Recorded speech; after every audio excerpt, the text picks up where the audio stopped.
নদিয়ার রানাঘাটের গাংনাপুরে সাধারণ মানুষের সঙ্গে কথা বলার সময় মেজাজ হারালেন রাজ্যের বিরোধী দলনেতা শুভেন্দু অধিকারী। রাজ্যের সদ্য সমাপ্ত 4টি বিধানসভা উপনির্বাচনে হিন্দু ভোটারদের ভোট দেওয়া হয়নি। এটা ভয়ঙ্কর প্রবণতা। এই বিষয়ে আন্দোলন গড়ে তুলতে হবে। শুভেন্দু অধিকারী যখন এই মন্তব্য করছেন, এরই মধ্যে শুভেন্দু উপস্থিত জনতাকে প্রশ্ন করেন, আপনারা আমার সঙ্গে থাকছেন তো? জবাবে একজন পাল্টা প্রশ্ন করেন, আপনারা পিছনে আছেন তো? ব্যাস, আর যায় কোথায়? শুভেন্দু তৎক্ষণাৎ বলেন, পিছনে নয়, সঙ্গে আছি। এরপর শুভেন্দু একজনকে বলেন, ভাই আমাকে এসব বলবেন না, আমি কলকাতায় যাওয়ার লোক নই। শুভেন্দু বলেন, আমাকে এখানে আসতে কেউ বলেনি, কিন্তু আমি এখানে এসেছি কারণ আমি এখানে সভায় বলে গিয়েছিলাম সঙ্গে আছি। শুভেন্দু বলেন, কলকাতায় গেলেও 1.5 ঘন্টা পর আবার ফিরে আসব। এরপরই শুভেন্দু বলেন, শুনছেন কেন, চলে যান। শোনাই কি বলছেন বিরোধী দলনেতা শুভেন্দু অধিকারী, শুনুন। সাথে আছেন তো সবাই? আছেন তো? সত্য থাকবেন তো? আপনারা আছেন তো পিছনে? পিছনে নেই, সঙ্গে আছি। ভোটের দিন নির্বাচন বিধি ভাই আমাকে এগুলো বলবেন না। আমি কলকাতা যাওয়ার লোক না। আমি নন্দীগ্রাম আন্দোলন করেছি, আমি জঙ্গলমহলে আন্দোলন করেছি। 16টা বিধানসভার মধ্যে 15টা বিধানসভা আমার এলাকায় লিড আছে। কাঁথি তবলুক আমি জিতেছি। আমি 2000 ভোটে মমতাকে হারিয়েছি নন্দীগ্রামে। এবারে সেই নন্দীগ্রামে 8200 লিড পেয়েছি। আমাকে এখানে, আপনার এখানে আসার জন্য কেউ বলেনি। আমি এসেছি, যেহেতু আমি সভাতে বলে গেছিলাম সঙ্গে আছি।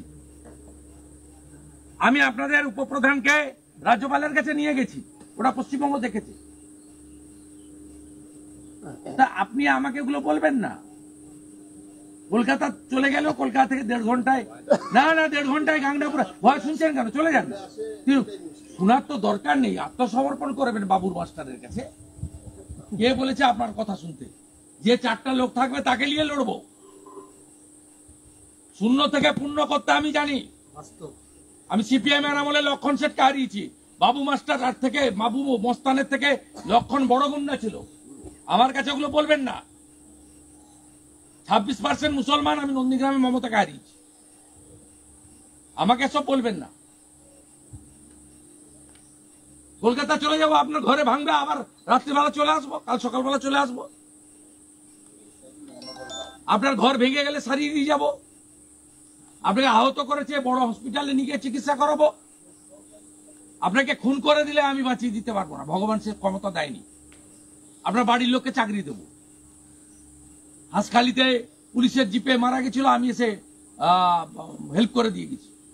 হাঁসখালি যে মেয়েটা করেছিল তার পুরো পরিবারকে অর্থনৈতিকভাবে যা সাহায্য করার সব করেছে। শুভেন্দু অধিকারী বলেন, রাজ্যের মানুষকে বোঝাতে হবে এই 4টি ভোটের উপনির্বাচনে মমতা ব্যানার্জির পার্টি জেতেনি। মানুষের জনমত প্রতিফলিত হয়নি। তৃণমূল ছাপ্পা ভোট দিয়ে জিতেছে। বিজেপি হেরে যায়নি, মানুষের ভোটাধিকার ছিনিয়ে নেওয়া হয়েছে। কি বলেছেন শুভেন্দু অধিকারী, শুনুন। আমি এসেছি কেন? আমি দুটো কারণে এসেছি। এই 4টে ভোটের উপনির্বাচনে মমতা ব্যানার্জির পার্টি জেতেনি, মানুষের জনমত প্রতিফলিত হয়নি। ছাপ্পা রিগিং করে ভোটে জিতেছে, জয় প্রকৃত জয় নয়। এইটা পশ্চিমবঙ্গের মানুষের কাছে আজকে এই বার্তাটা পৌঁছে দেওয়ার জন্য। বিজেপির কাছ থেকে মানুষ সরে যায়নি, মানুষের ভোটাধিকার, হিন্দুদের ভোটাধিকার ছিনিয়ে নেওয়া। আমরা যারা টাচে ছিলাম আমরা বুঝেছি, আপনারা যারা ভুক্তভোগী আপনারা বুঝেছি। আমি ইলেকশন কমিশন অফ ইন্ডিয়া এবং রাষ্ট্রপতি মহোদয়কে মেসেজ করেছি যে পশ্চিমবঙ্গে 23 সাল পর্যন্ত আমরা দেখেছি বিরোধীদের আটকাও।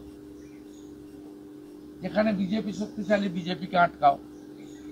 মালদা মুর্শিদাবাদে কংগ্রেসের অস্তিত্ব আছে, কংগ্রেসকে আটকাও। বা যেখানে সিপিএম আছে, তাহেরপুর দুটো একটা জায়গায় সিপিএমকে আটকাও। এবারে 24 সালের লোকসভা ভোটে এখানে করতে পারেনি। ডায়মন্ড হারবার, ঘাটালের কেশপুর, জয়নগরের ক্যানিং আমরা দেখলাম হিন্দু গ্রামগুলোকে সব আটকে জঙ্গি জেহাদিরা ভোট করে নিয়েছে। এই 4টে উপনির্বাচনে দেখলাম যে সিপিএম এর হিন্দু, তৃণমূলের হিন্দু, বিজেপির হিন্দু তো আছেই, কাউকেই ভোট দিতে দেয়নি। হিন্দু হলে ভোট বন্ধ। একটাও সংখ্যালঘু বুথে কিন্তু এই জিনিস হয়নি, কারণ সেখানে তারা 100-র মধ্যে 99টা ভোট পায়। যত আপনাদের মানে আমাদের এই হিন্দু বুথগুলোতে এটা হয়েছে, এটা বাজে ট্রেন্ড।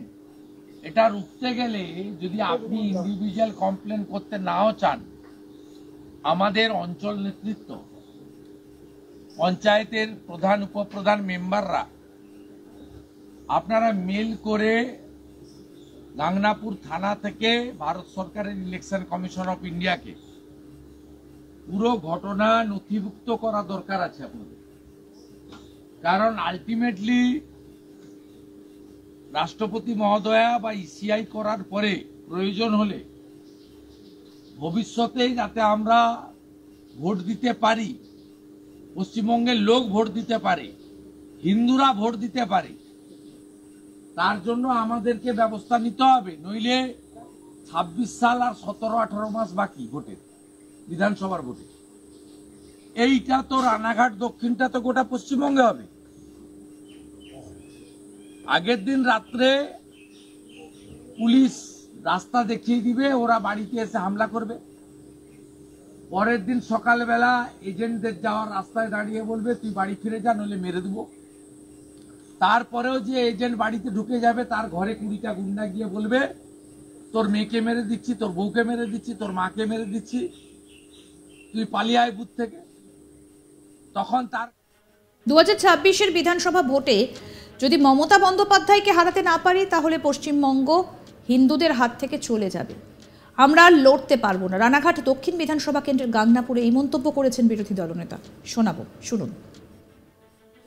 26-এ যদি মমতা ব্যানার্জিকে তাড়াতে না পারি, তৃণমূলকে না তাড়াতে পারি, পশ্চিমবঙ্গ হিন্দুদের হাত থেকে চলে যাবে। বিজেপির হাতে নেই, থাকবে না, তা বয়ে গেছে। তার জন্য কি দিল্লিতে সরকার গঠন আটকে যাবে, না ভারত চালানো আটকে যাবে? যাবে না। আমরা হিন্দুরা আর পারবো না লড়তে, আমরা আর লড়তে পারবো না। আর এই যদি প্র্যাকটিস হয়, এমনিতে সংখ্যালঘু অধ্যুষিত 80-85টা বিধানসভা কেন্দ্র আছে যেখানে আপনি জিততে পারবেন না, ওরা ভোট দেয় না, দেবেও না। আর বাকি যদি লুট করে 100টা বিধানসভা নিয়ে যায়, তো 180টা হয়ে গেল, তার তো সব শেষ। আরো আপডেট পেতে দেখতে থাকুন আজ তাক বাংলার ইউটিউব চ্যানেল, সাবস্ক্রাইব করুন।